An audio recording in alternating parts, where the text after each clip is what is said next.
আপনি ফ্রিজ ভরান, প্রতিবেশী মশলা বাইটে বসে আছে, আদা রসুন বাইটে বসে আছে, সেখানে এক টুকরা গোস্ত পৌঁছাইতে পারেন না। আপনি কুরবানি দিয়া বিকেল বেলা গোস্ত খায়া দাঁত খিলল করতেছেন আর বলতেছেন কুরবানির গোস্তর সেই স্বাদ।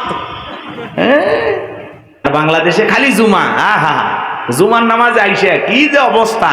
ওই জন্য আমি আমার ওয়াজে অনেক জায়গায় বলতাম যে এই দেশে নামাজি আছে 5 ধরনের। কয় রকমের? একটা 5-এর, 7-এর, খাটের, ঠাটের, ভোটের। বুঝলেন না তো? বুঝায় বলবো, যারা নিয়মিত 5 ওয়াক্ত সালাত আদায় করে এরা নির্ভেজাল খাঁটি মুমিন, খাঁটি মুসলমান। আল্লাহু আকবার বলেন। এরা হলো 5-এর নামাজি, যারা নিয়মিত 5 ওয়াক্ত সালাত আদায় করে। 7-এর মুসল্লি কারা? 7 দিন পরে পরে জুমার নামাজে পড়তে যায় হুজুরের ভুল ধরে যারা বিসমিল্লাহ জানে না, আউযুবিল্লাহ পড়তে পারে না, সূরা ফাতিহা পড়তে পারে না, পেটে বম মারলে একটা সূরা সহি করতে পড়তে পারে না, আলেমের ভুল ধরে। এ কথা কন না কে? আছে না? আছে না? আলেমদের ভুল ধরে। শোনেন শোনেন, 7 দিন পরে জুমার নামাজ পড়ে যা মসজিদে ধুলে তালাশ করে, টাইসে ময়লা থাকলে বলে হ্যাঁ এলে কি হুজুর বেতনটা না হালাল করেন। কথা কয় না কে? খাচ্ছেন আর মুরগি, ব্রয়লার মুরগির মতো মোটা হচ্ছেন, বেতনটা হালাল করেন। এই যে মসজিদে ধুলেবালি, আচ্ছা মসজিদে ধুলেবালি পরিষ্কার করার দায়িত্ব খালি ইমামের? কথা বলেন না কেন? সবার দায়িত্ব আছে না নাই? মসজিদ কার ঘর? এই বেটা, হুজুরকে ময়লা পরিষ্কার করতে না করে তুমি নিজেই আল্লাহর ঘরের এই টাইসের ময়লা ধুলাটা পরিষ্কার করো, তোমার অন্তরের ময়লা আল্লাহ পরিষ্কার করে দেবে। নবীজি এক জায়গায় গেলেন, নতুন একটা মসজিদে নামাজ আদায় করলেন, পাশে একটা নতুন কবর। সাহাবা ইকরামদেরকে লক্ষ্য করে বলেন, ও আমার সাহাবীরা, এই কবরে থাকা ব্যক্তি জান্নাতি। সুবহানাল্লাহ বলেন। সাহাবা ইকরাম জিজ্ঞাসা করলেন, নবী গো, এই ব্যক্তি কি এমন আমল করেছে যার কারণে জান্নাতি? আল্লাহ রাসূল তখন বললেন, এই ব্যক্তি নিয়মিত আল্লাহর ঘরটা ঝাড়ু দিত, আল্লাহর ঘরটা পরিষ্কার রাখতো। এই পরিষ্কার পরিচ্ছন্ন রাখার কারণে আল্লাহ তাআলা খুশি হয়ে তার কবরকে জান্নাতের বাগান বানাইছে।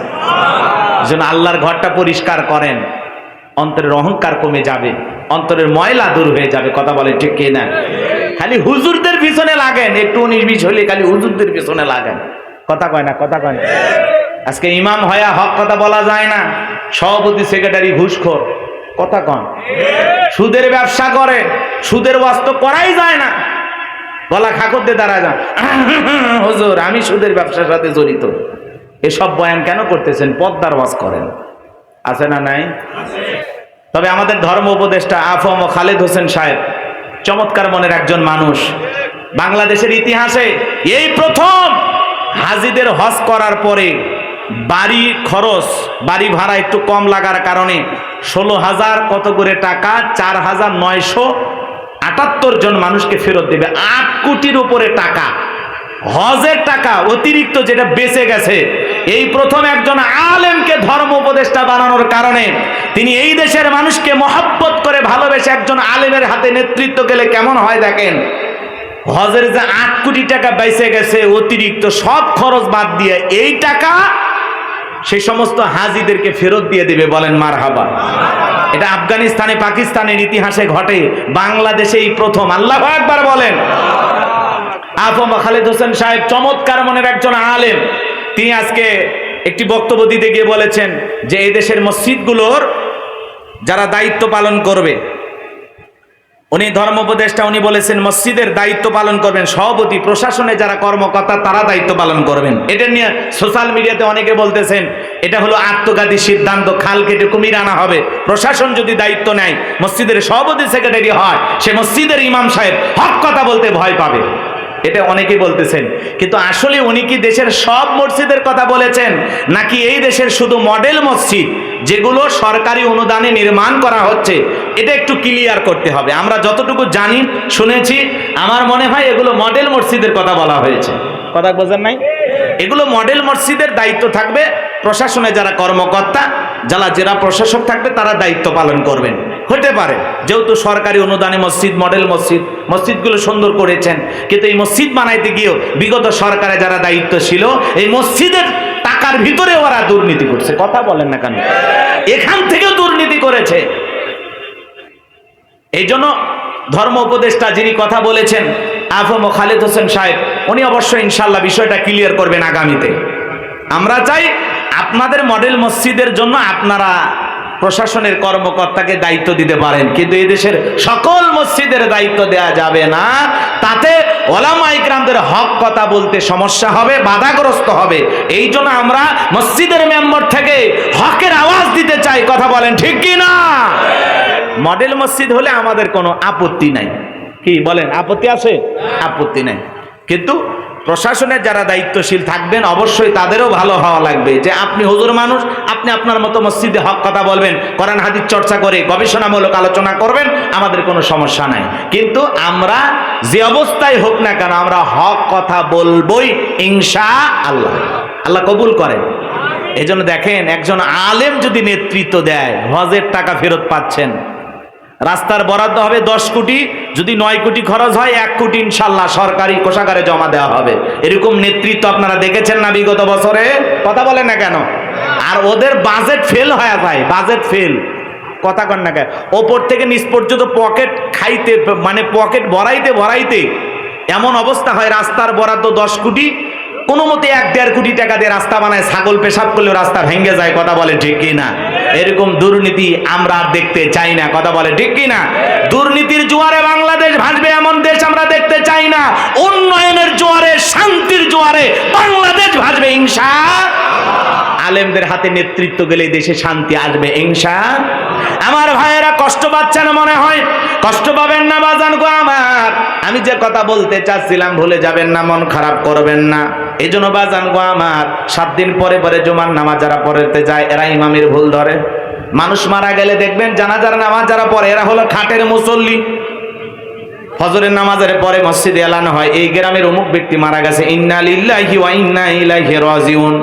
যে ব্যক্তি ফজরের নামাজ পড়েনি সেও সকালবেলা উঠে বোক ধমক দেয়, পাঞ্জাবিটা ধুয়ে দিয়ে মানুষ মারা গেছে শুনিসনি? উত্তর পাড়ার বকুল ভাই মারা গেছে। কে মরছে? বকুল ভাই। এত ভালো মানুষ, মৌচাক বাজারে সেদিন চা খাইলাম, আহারে চায়ের বিলটা পর্যন্ত দিতে দিল, চায়ের বিলটাও দিতে দিল না। এত ভালো মানুষ, সেই মানুষ মারা গেছে। আহারে বাজে থাকলে আরো 10 দিন চায়ের বিল দিত। কথা কয় না কেন? মানুষ মরে গেছে, জানাজার নামাজ পড়তে গেছে, জহর পরে জানাজা, এইবার যায় দেখে জানাজা না জহর শুরু হয়েছে। কি শুরু হয়েছে? জহরের সালাত। তখন চিন্তা করলো যেহেতু জানাজা পড়তে আসছি জহরটাও পড়ে নি, আল্লাহু আকবার। ওর উদ্দেশ্য জানাজা পড়া, জহর পড়া না। কথা বলেন? এরা হলো খাটের মুসল্লি। খাটের মুসল্লি কারা? 2 ঈদে নতুন নতুন পাঞ্জাবি কিনে ভাব নিয়ে, কথা কন না কে, ঈদগাহে যা, ঈদের নামাজ পড়ে ইমাম সাহেবকে বলে হুজুর আসেন, আহা আপনারাই সব হুজুর আসেন, একটু কোলাকুলি করি। কিছু কিছু মানুষের ভুঁড়ি এত বাইরে গেছে দুর্নীতি করে, সুদ ঘুষ খাইয়া, হারাম খাইয়া। হাই রে ভাই, পেটটা দেখে মানে 26 মাসের গর্ভবতী। হুজুরকে বলতেছে হুজুর আসেন কোলাকুলি করি। হুজুর তো বুকে নেওয়ার অনেক চেষ্টা করে, কিসের বুক? মাঝখানে পেট এমন ভাবে ব্যারিকেড হয়ে বেজে গেছে, কিসের কোলাকুলি হচ্ছে? খালি পেটা পিটি। কথা কন না কেন? এরকম আছে না? না এখন কোলাকুলি করতেছে, হুজুর কানে কানে বলতেছে ভাই রোজা কয়টা? 29টা না 30টা? তারাবি কয়টা? হুজুর ব্যবসায়িক চাপে এত ব্যস্ত ছিলাম, আপনি তো জানেন গাজীপুরে ব্যস্ত এলাকা আমার দোকান, এই সামলাইতে গিয়ে হুজুর একটা রোজাও রাখতে পারিনি। কিন্তু হুজুর রোজা রাখিনি, তারাবি করিনি, ইফতার খাওয়া মিস করিনি। আমিও খাসি, হিন্দুদেরকে ডেকেও ইফতারি খেলেছি। আছে না? নাই। এরা হলো খাটের মুসল্লি, ঈদের নামাজ পড়ার জন্য স্পেশাল পাঞ্জাবি কেনে। আছে না? নাই। আছে। এরা আর হলো নির্বাচনের আগে মাথায় টুপি নিয়ে একটা পাঞ্জাবি কোনো মতে কিনে সামনে হাজির হয়, বলে ভাই আমার আগামী নির্বাচনে আমি বিদ্যুৎ খানকে যদি আপনারা জয় করতে পারেন ঘরে ঘরে আলো জ্বলবে। কথা কয় না? আজে বাজে যা মনে চাই একেবারে 53টা ওয়াদা দেয়, দিয়ে একেবারে সব শেষ। মানুষ বিশ্বাসও করে। আবার যখন আজান হয় আল্লাহু আকবার, আল্লাহু আকবার, তখন বলে মসজিদ আজান হয়েছে, আমি মুসলিম না, থা চলুন আগে নামাজ আদায় করি। জীবনে কিন্তু ফজরের নামাজ পড়েনি, সমাবেশে এসে আসরের নামাজ পড়তেছে। কথা কর না কে? আর বাংলাদেশের ইতিহাসে ওলামা ইকরামদের যে সমাবেশগুলো হইতেছে, এই যে আগামীকালকে ইতিহাস সৃষ্টি হবে ঢাকা শহরে সরদী উদ্যানে। কথা বলেন ঠিক কি না? আমরা ধারণা করতেছি ইসলামী আন্দোলনের জামাতের এই মহা সমাবেশে 50 লাখেরও বেশি মানুষের উপস্থিতি হবে ইনশাআল্লাহ। বাংলাদেশে এক নতুন ইতিহাস সৃষ্টি হবে আগামীকালকের মহা সমাবেশে ইনশাআল্লাহ। আজকেই তো শুরু হয়ে গেছে 12টার পরে। কথা বলেন না কেন? আজকের সমাবেশে নতুন এক ইতিহাস সৃষ্টি হবে। দেশবাসী দেখবে যে রাজাকারদের সংখ্যা কত। কথা কন না কেন? ট্যাগ লাগান, রাজাকার বলে গালি দেন, গালি দেবেন না, আল্লাহর হস্তে গালি দেবেন না। রাজাকারের তালিকাটা দেখুন, কোন দলে কত রাজাকার। কথা বলেন ঠিক কি না? পাকিস্তানি বলে টিটকারি মারবেন না, আমরা কেউ পাকিস্তানে যাইনি।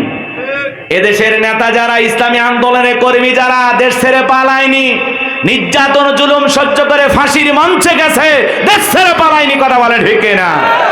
এই জন্য আগামীকালকের মহাসমাবেশ আল্লাহ যেন রহমত বর্ষণ করেন। সমস্ত ষড়যন্ত্রের হাত থেকে আল্লাহ তার একটা সুশৃঙ্খল ভাবে শান্তিপূর্ণ একটি সমাবেশ করার তৌফিক দান করেন। এটা জোরে বলো না আমিন। এদেশের মানুষ যে ইসলামকে ভালোবাসে তার প্রমাণ আগামীতে বাংলাদেশে দিতে হবে ইনশাআল্লাহ। আমরা একটা ঐক্য দেখতে চাই, দলমত নির্বিশেষে সকল ঘরানার ইসলামপন্থী আলেম ওলামা ইসলামী দলগুলো ঐক্যবদ্ধ হবে ইনশাআল্লাহ। আল্লাহ কবুল করুন। এই মঞ্চ থেকে ঐক্যের আহ্বান আসবে ইনশাআল্লাহ। আল্লাহ কবুল করুন। জোরে বলুন আমিন। আর একটু জোরে বলুন আমিন। এই সমাবেশ দেখে অনেকের চুলকানি শুরু হয়ে গেছে অলরেডি। অনেকে বলতেছে এই সমাবেশে যারা যাবে চিনে রাখবেন। ময়মনসিংহের ঈশ্বরগঞ্জের এক নেতা, পাঁচদি নেতা বলতেছে চিনে রাখবেন কে কে সমাবেশে যায়, ওদেরকে পরে ব্যবস্থা নেওয়া হবে। আরে ভাই কি ব্যবস্থা নেবেন? 16 বছর তো জেল জুলুম মিথ্যা মামলা হামলা দিয়ে চলে গেল। আগামীতেও যদি জুলুম আসে কোনো সমস্যা নাই, আমরা জুলুম সহ্য করতে রাজি আছি, কিন্তু জালেমদের মোকাবেলা না করে আমরা ময়দান ছাড়বো না ইনশাআল্লাহ। আপনারা টেনশন করেন না, সমাবেশ কথা বলবে, আগামীকালকের সমাবেশেই কথা হবে ইনশাআল্লাহ। দেখবেন যে আসলে আছে না নাই। আজকে যতটুকু আমরা শুনতে পেয়েছি, এত লোক এখনই মানে ময়দানে জায়গা হচ্ছে না। আল্লাহু আকবার বলেন। এত পরিমাণে মানুষ, বাঁধ ভাঙ্গা গণজোয়ারের মতো চতুর্দিক দিয়ে বাংলাদেশের প্রত্যেকটা জেলা থেকে হাজার হাজার গাড়ি নিয়ে মানুষ রওনা করেছে। আল্লাহু আকবার বলেন। এই সমাবেশ দেখে বাতিলদের অন্তরে কম্পন সৃষ্টি হবে ইনশাআল্লাহ। ইনশাআল্লাহ বলেন। আল্লাহ কবুল করেন। জোরে বলেন আমিন। আমার ভাইয়েরা, এই জন্য আলেমেরা ঐক্যবদ্ধ হোক, দাড়িওয়ালা টুপিওয়ালারা ঐক্যবদ্ধ হোক, এটা ওরা চায় না। ওরা নানান ধরনের ষড়যন্ত্র করবে। বিগত বছরেও ষড়যন্ত্র হয়েছে, আগামীতেও চলমান থাকবে। কিন্তু হাজারো ষড়যন্ত্রের পথ পেরিয়ে আমাদেরকে এগিয়ে যাওয়া লাগবে ইনশাআল্লাহ। এজন্য ভাইয়েরা আমার, আমি যে কথা বলতে চাচ্ছিলাম, অনেকে ভোটের মুসল্লি, নামাজে পড়ে না, কিন্তু ভোটের সময় টুপি পরে আপনার সামনে হাজির হয়ে বলবে আমি মুসলমান, আমার সাথে থাকেন, আমরা সৎ কাজ করব, নেক কাজ করব, কিন্তু সময় মতো এদেরকে খুঁজে পাওয়া যায় না। এরা হলো ভোটের মুসল্লি। নির্বাচনের মার্কা যে কয়দিন মাথায় টুপি, গায়ে পাঞ্জাবি, সে কয়দিন ভোট নেওয়া শেষ, টুপি খুঁজে পাবেন না, পাঞ্জাবি খুঁজে পাবেন না, আবারও প্যান্ট শার্ট পরে আপনার সামনে ঘোরাঘুরি করবে। কথা বলেন ঠিক কি না? লম্বা হবে, আমি লম্বা করব না বাজান। তাহলে ফসল্লি লিরাব্বিকা ওয়ানহার, এক নাম্বার রবের উদ্দেশ্যে সালাত আদায় করা লাগবে। নামাজ হবে কার জন্য? আল্লাহকে রাজি খুশি করার জন্য। আর 2 নাম্বার ওয়ানহার, কুরবানি করা লাগবে আল্লাহর জন্য। ফসল্লি লিরাব্বিকা ওয়ানহার, যে রবের জন্য সালাত আদায় করব, সেই রবের জন্য কুরবানিও করার দরকার আছে না নাই? কুরবানির ওয়াজ আমি করব না, আপনাদের ইমাম সাহেব করবে। কিন্তু যারা কুরবানি দেবেন 3টা জিনিস খেয়াল রাখবেন। শোনেন, এদিকে খেয়াল করেন, শেষ করে দিচ্ছি তো। 1 নাম্বার হলো নিয়ত সহি করবেন যে কুরবানি আল্লাহর জন্য, আল্লাহকে রাজি খুশি করার জন্য কুরবানি। ছেলে মেয়ের জন্য কুরবানি না, জামাই বাড়িতে গোস্ত বানানোর জন্য কুরবানি না। কথা বলেন না কেন? অনেকে কুরবানি দেওয়ার নিয়ত করে যে আমি কুরবানি না দিলে ছেলে মেয়ে মানুষের গোস্তের দিকে তাকা থাকবে, অতএব হবে না কুরবানি দেব। এরকম নিয়ত করলে কুরবানি হবে না। উদ্দেশ্য একমাত্র আল্লাহকে খুশি করা, আল্লাহর নৈকট্য লাভের আশায়, আল্লাহর সন্তুষ্টি অর্জনের আশায় কুরবানি দেবেন ইনশাআল্লাহ। ইন্নামাল আমালু বিন্নিয়াত, প্রত্যেকটা কাজ নিয়তের উপরে নির্ভরশীল। নিয়ত যেমন কাজটা হবে তেমন। নিয়ত সহি শুদ্ধ করে কুরবানি দেব ইনশাআল্লাহ। 2 নাম্বার শোনেন, আপনার ইনকামটা হালাল হওয়া লাগবে। সুদের টাকা, ঘুষের টাকা, হারাম উপার্জনের টাকা দিয়ে কুরবানি দিলে হবে না। আল্লাহ পবিত্র, তিনি পবিত্র বস্তুকে ভালোবাসেন। অবশ্যই আপনার উপার্জনের টাকাটা হালাল হওয়া লাগবে, হালাল ইনকামের টাকা দিয়ে কুরবানি দেওয়া লাগবে। আর এদিক 3 নাম্বার, কষ্ট হচ্ছে? হ্যাঁ, একমাত্র এদিক খেয়াল করেন, আল্লাহকে খুশি করার জন্য আপনার কুরবানি দেওয়া লাগবে। ওয়ালা কি ইয়ানালহু তাকওয়া মিনকুম, কয় লাখ টাকার গরু দিলেন আল্লাহ ওইটা দেখেন, আল্লাহ দেখে অন্তরের তাকওয়া।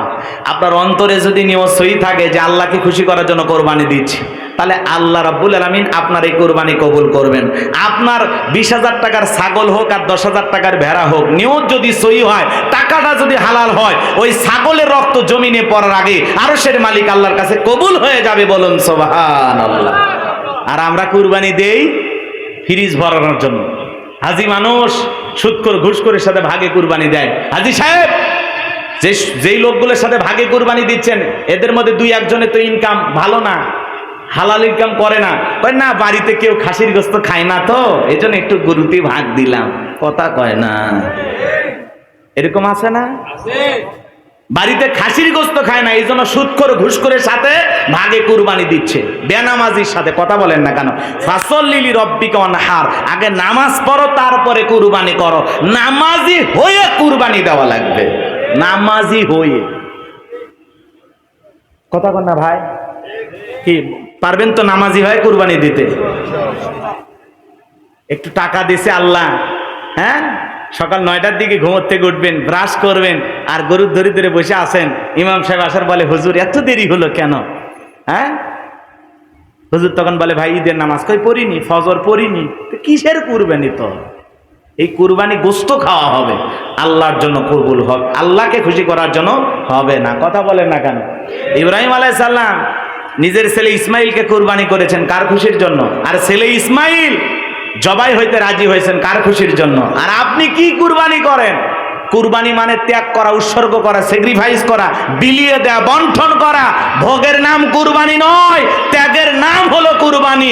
অন্যের মুখে হাসি ফোটানোর নাম হলো কুরবানি। সময়ের কুরবানি, অর্থের কুরবানি, জান মাল সবকিছু কুরবানি হবে কার জন্য? সবকিছু কুরবানি হবে আল্লাহর জন্য।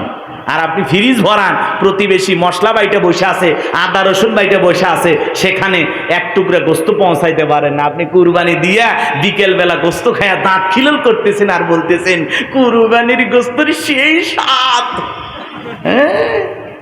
আর প্রতিবেশী না খায় আছে, বাচ্চা কাচ্চা নিয়ে কান্নাকাটি করে। আপনার কুরবানি আল্লাহর দরবারে কবুল হবে না।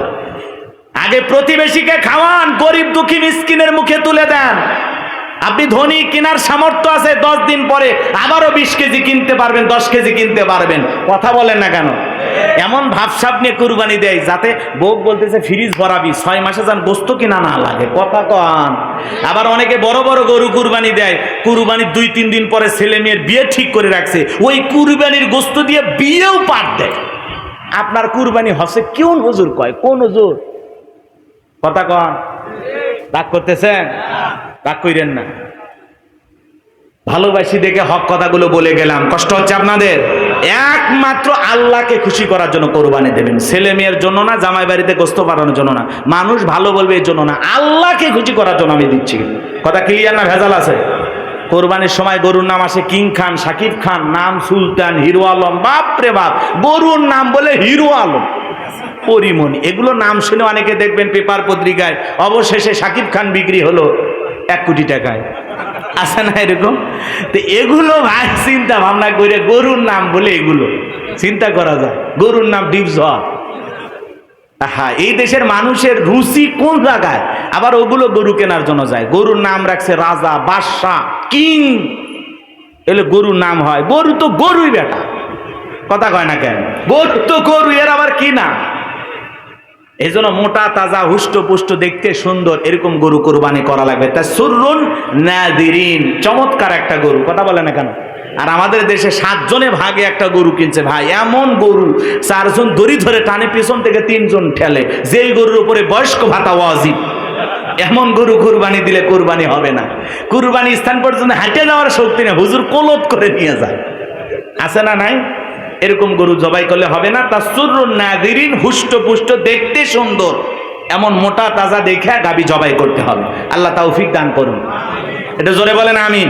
তাহলে আপনাদের ইমাম সাহেবের কাছে কুরবানির ওয়াজ শুনেন, আর কুরবানির ইতিহাস বললাম না, কষ্ট হচ্ছে আপনাদের? তাহলে কুরবানি কার জন্য?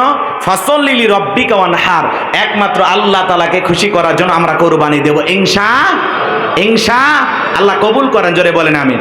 শেষ আয়াত আল্লাহ রাব্বুল আলামিন বলেন, ইন্না শানিয়াকা হুয়াল আবতার। আল্লাহু আকবার। আরেকটু জোরে বলেন আল্লাহু আকবার।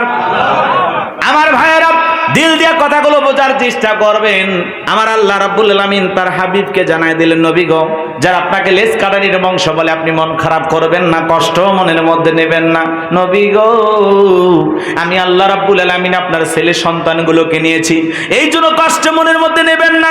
ও নবী, যারা আপনাকে নির্বংশ বলতেছে, ওই উতবা, আবুল আহাব, সাইবা, ওদের বংশে বাতি জ্বালানো কাউকে রাখবো না, ওদের নাম নেওয়ার মতো দুনিয়াতে কেউ থাকবে না। নবী গো, আপনার ছেলেগুলোকে নিয়েছি, কষ্ট মনের মধ্যে নেবেন না। এই পৃথিবীতে আপনাকে মোহাব্বত করার জন্য, আপনাকে ভালোবাসার জন্য কোটি কোটি রুহানি সন্তান আমি আল্লাহ পাঠাবো, যারা আপনার জন্য জীবন দিতে প্রস্তুত থাকবে।